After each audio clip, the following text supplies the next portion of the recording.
Assalamualaikum warahmatullahi wabarakatuh. Perkenalkan, nama saya Nur Faizin dengan NIM G1A1198081. Di sini saya akan melakukan pemeriksaan oftalmologi untuk blok 4.2 patologi organ sensori. Saya Dr. Faiz, dokter jaga pada hari ini. Dengan Bapak siapa? Imam Arif. Alamatnya di mana, Pak? RCJ Dolok. Umurnya, Pak? 23. Baiklah, pekerjaannya, Pak? Programmer. Oh, programmer ya, Pak. Baiklah. Di sini, Pak, nanti saya akan melakukan pemeriksaan mata atau oftalmologi. Nanti tujuannya untuk mengetahui apakah ada kelainan di mata Bapak ya, Pak. Nanti pada waktu pemeriksaan mungkin sedikit kurang nyaman, tapi saya akan melakukan semaksimal mungkin. Apakah Bapak bersedia? Iya, siap bersedia. Baiklah.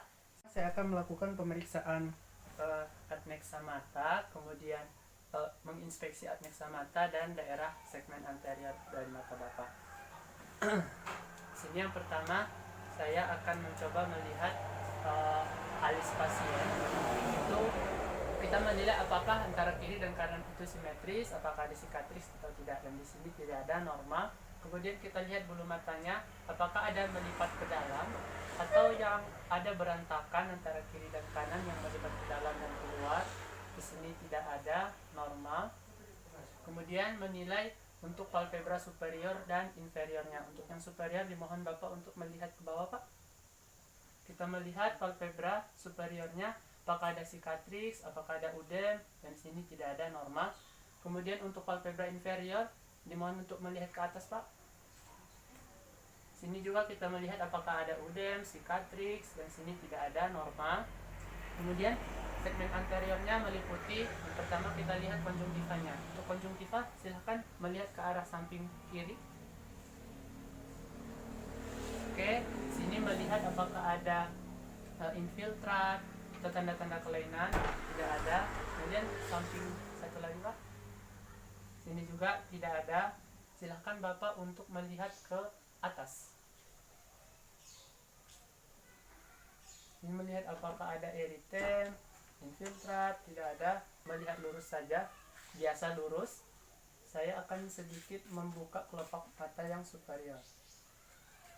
Sebenarnya dibuka, tapi kadang agak sulit atau tidak.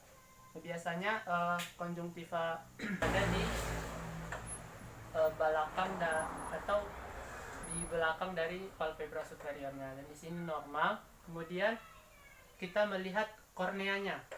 Untuk korneanya kita menilai apakah jernih atau keruh, kemudian apakah ada benda asing atau tidak, dan di sini normal kiri dan kanan. Kemudian menilai kamera okuli anteriornya. Untuk kamera okuli anterior kita nilai juga apakah dia jernih, tapi biasanya kita menilainya dari samping pasien sekitar 60 derajat. Kemudian melihat apakah cahaya yang kita berikan itu tepat pada permukaan irisnya 360 derajat, dan ini lihat seluruhnya normal. Kemudian kita menilai irisnya. Irisnya kita menilai warnanya apakah dia homogen antara sekitarnya iris kiri dan kanan, dia homogen, normal. Kemudian kita menilai lensa, apakah semuanya homogen berwarna hitam, dan di sini dapatkan coklat, dan di sini normal. Terakhir pupil, kita melihat di sini ada bentuk pupilnya. Sini bulat, normal. Letaknya sentral, dua-duanya sentral, normal. Kemudian kita menilai refleks cahaya dari pupil. Ketika kita dekatkan cahaya, itu pupilnya mengecil. Ketika kita jauhkan cahaya, pupil membesar, normal kiri dan kanan. Selanjutnya, Pak, kita melakukan pemeriksaan. Ini pemeriksaan lapang pandang untuk mengetahui seberapa jauh lapang pandang mata Bapak. Baiklah, nanti saya minta Bapak untuk menutup salah satu mata Bapak, dan saya juga menutup. Dan nanti saya minta Bapak untuk fokus memandang mata saya tanpa melirik benda yang saya arahkan ini. Jadi kita coba ya, Pak. Mata kiri dulu ditutup, Pak. Kita memulai dari mata kanan terlebih dahulu kalau memang pasien tidak ada kelainan. Tapi kalau ada kelainan biasanya kita mulai dari yang sehat terlebih dahulu. Baik, kita mulai, Pak.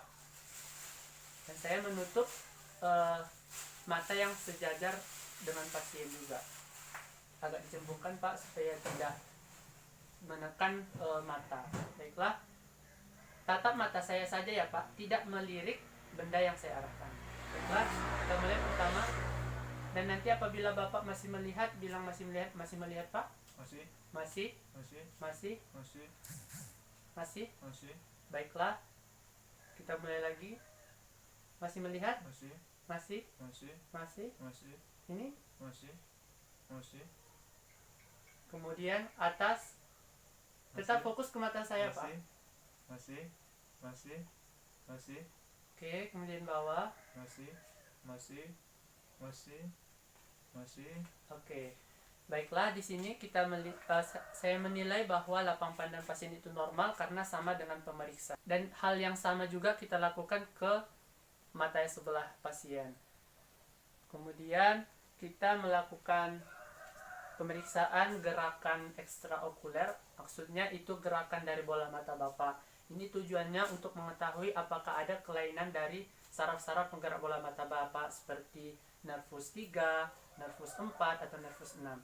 Jadi nanti diminta Bapak untuk menggerakkan bola mata saja tanpa menggerakkan kepala. Ya. Nah, jadi fokus ke benda yang saya arahkan nanti ya Pak. Dan kita tidak boleh terlalu mendekatkan bendanya atau terlalu menjauhkannya seperti ini. Nanti beda penilaiannya. Kita mulai ya Pak. Ke arah samping, kemudian atas, pelan-pelan perlahan, kemudian ke bawah, membentuk huruf H besar. Medial lagi, samping, atas, kemudian ke bawah lagi, ke medial lagi.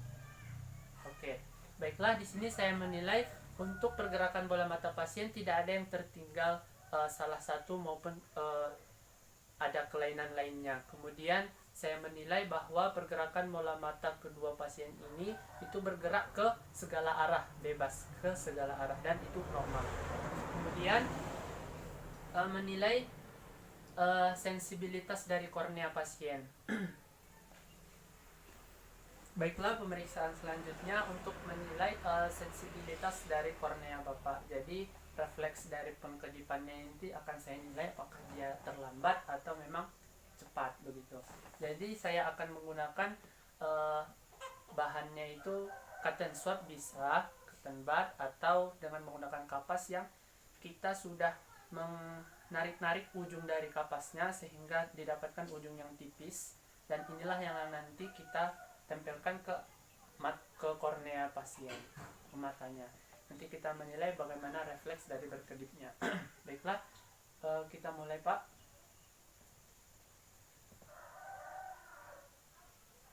Baiklah, di sini jika dilihat tadi refleks berkedipnya itu cepat dan itu dikatakan normal. Dan apabila ada kelainan pasti dia akan sedikit tertinggal. Kalau memang kelainannya di sebelah kiri berarti tertinggal sebelah kirinya saja gitu. Pemeriksaan tekanan bola mata digital, dan ini pemeriksaannya nanti saya akan tujuannya untuk mengetahui apakah tekanan dari bola mata Bapak itu normal atau tidak. Dan biasanya kalau tekanannya itu terlalu tinggi itu bisa disebabkan karena ada penyakit glaukoma ya Pak. Jadi saya akan menggunakan 2 jari telunjuk kiri dan kanan, satu menyeimbangkan, satu menekan di bagian belakang korneanya. Jadi kita mulai ya Pak. Dimohon Bapak untuk memejamkan mata. Agak tegak Pak. Kita menilai, meraba, satu jari menyeimbangkan tekanan, kemudian kiri,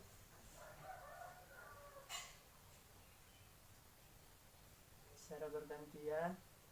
Baiklah, di sini dinilai bahwa tekanannya itu normal. Baiklah, selanjutnya melakukan pemeriksaan irigasi mata untuk mengekstraksi corpus alienum atau benda asing yang ada pada mata pasien. Biasanya seperti ada cairan yang kental atau ada infiltrat atau benda-benda asing yang memang mengganggu dari mata pasien. Di sini saya akan mencuci tangan dan mempersiapkan alat terlebih dahulu. Di sini alat dan bahannya itu berupa ada cotton bud, kemudian kain lap, kasa, ada bengkok. Kemudian pertama diminta pasien untuk miring ke arah mata yang sakit. Misal ke mata yang kanan yang sakit, miring Pak. Ya. Jadi kita letakkan bengkok di arah yang miring tadi untuk menampung dari sekret yang dikeluarkan nanti atau ketika membilas. Kemudian kita akan kasih anestesi topikal dulu. Kita kasih anestesi topikal ke sekitaran mata. Kemudian kita membersihkan kelopak mata, mengangkat debu-debu, sekresi atau keropeng di sekitar mata pasien dengan lembut. Oh, matanya buka Pak.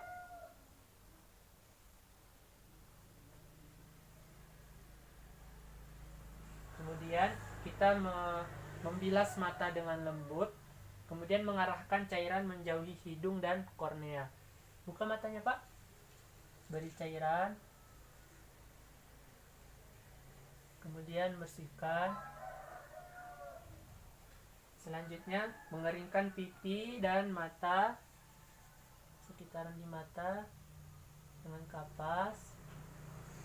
Selanjutnya kita meriksa pH fornix dari konjungtivanya. Biasanya pH-nya itu 7,4 untuk normal, dan apabila setelah kita nilai itu didapatkan pH yang tidak normal, kita dapat mengulangi tindakan irigasi ini kembali. Kemudian apabila pH-nya normal, kita melakukan pengukuran dalam 20 menit kemudian. Baiklah, tindakannya telah selesai. Bapak apakah merasa lebih nyaman? Iya, nyaman. Ya, baiklah. Bapak bisa ke posisi duduk kembali. Bapak, selanjutnya kita akan melakukan pemeriksaan ketajaman mata atau visus istilahnya. Ini tujuannya untuk mengetahui seberapa tajam penglihatan Bapak ketika kita buat bendanya itu, atau di sini huruf dengan jarak sekitar 5 atau 6 meter. Biasanya kita menggunakan 6 meter, dan kalau memang ruangannya tidak mencukupi untuk 6 meter, kita dapat bisa menggunakan media bantu cermin supaya pantulannya bisa 2 kali lipatnya. Jadi biasanya hurufnya jadi diterbalikan agar ketika pantulannya itu hurufnya seperti ini. Baiklah, Bapak, dimohon Bapak nanti untuk menutup salah satu matanya. Kita mulai dari mata yang sehat. Biasanya kalau pasien itu mata yang kiri sakit, kita mulai dari yang kanan. Sebaliknya, kalau memang dua-duanya itu sakit, kita mulai dari mata yang kanan. Tapi kalau memang untuk pemeriksaan rutin, tetap kita mulai dari yang kanan. Baiklah, kita mulai ya Pak. Ya. Ini huruf apa Pak? E, Ini Pak? P, Ini? F, Ini? O, Ini? Z, Ini? T, Ini? P, Ini? D, Ini? L, Ini? F, Ini? P, Ini? D, Ini? E, Ini? C, Ini? Z, Ini? D, Ini? E, Ini? L, Ini? Z, Ini? F, Ini Pak? E, Ini? D, Ini? P, Ini? C. Baiklah. Pada pemeriksaan ini didapatkan untuk visus pasien itu 6/6. Artinya pasien dapat melihat huruf di jarak 6 meter. Jadi itu biasanya dikatakan normal. Dan apabila pasien tidak dapat membaca huruf besar ini, itu kita dapat pemeriksaan lanjutan. Itu pemeriksaan hitung jari. Jadi biasanya kita jarak dengan pasien kita lakukan 1 meter, kemudian kita buat penghitungan jari. Jadi kita buat dari arah 1 meter, 2, 3, 4, dan 5 seterusnya. Dan coba kita mulai Pak. Ini berapa Pak? Satu, dua, 2 meter 3, sampai seterusnya sampai 5. Dan apabila pasien tidak dapat menghitung jari pada jarak 1 meter, kita dapat melakukan pemeriksaan lanjutan, yaitu berupa lambai tangan. Itu kita mulai dari 1 meter, 2, 3, sampai 5. Kita mulai untuk lambai tangan dari jarak 1 meter. ya, Nanti Bapak silahkan sampaikan arahnya mana ke mana. ya. Ini arahnya dari mana ke mana? Kanan kiri, Baiklah, ini. atas bawah, Baiklah, ini. vertikal, Ini. horizontal. Terus sampai 5 meter. Apabila pasien tetap tidak dapat melihat pada jarak 1 meter lambaian tangan yang kita berikan, kita dapat pemeriksaan lanjutan, yaitu persepsi cahaya. Dengan kita memberikan cahaya dari arah yang berbeda-beda. Jadi nanti kita meminta pasien untuk menentukan dari mana arah cahaya itu datang. Baiklah, kita mulai Pak. Ini arahnya dari mana Pak? Bawah, Ini Pak. bawah, Ini. bawah, Ini. datar, Ini. atas, bawah. Baiklah. Nah, ketika kita melakukan pemeriksaan ini, pasien dapat melihat arah cahaya itu nilai visusnya 1/tak hingga. Dan untuk pemeriksaan lambaian tangan tadi, apabila memang pasien dapat melihat pada jarak 1 meter, itu nilainya 1/300. Baiklah, untuk pasien ini visusnya normal, itu 6/6. Baiklah, pemeriksaan visus telah selesai. Terima kasih Pak atas Ya. kerjasamanya. Baiklah, sekian pemeriksaan yang dapat saya lakukan. Terima kasih atas perhatiannya. Sekian, Assalamualaikum warahmatullahi wabarakatuh.